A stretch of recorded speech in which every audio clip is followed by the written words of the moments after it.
in Maine, where this Labor Day weekend is the sweet spot on the calendar for producers and consumers of a delicacy that's experiencing something of a boom in popularity. Chip Reid has the story. Abigail Carroll will be the first to tell you. She got into oyster farming by accident. How did that happen?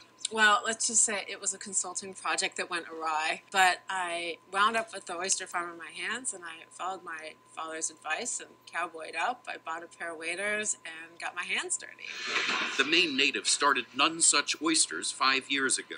So we're part of a larger Maine food movement, but also a national movement where people really want to understand where their food's coming from, and the best way to do that is really to know your local farmer.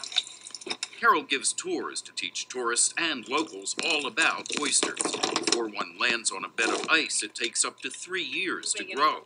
The Gibble family wanted to learn more. So are you an oyster-loving family? We sure are. I guess you wouldn't be here in the rain otherwise, right?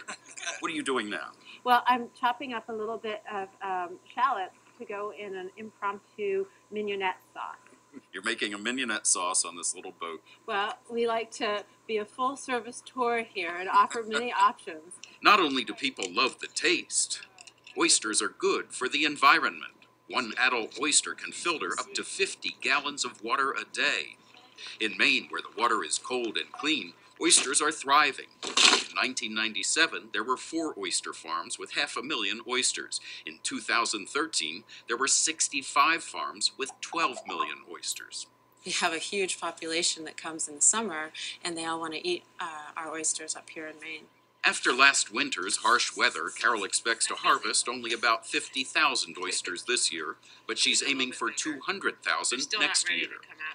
If she succeeds, that will be good news for oyster lovers of all ages. Wow. How is it? Chip Reid, CBS News, Scarborough, Maine. What if there was a credit card where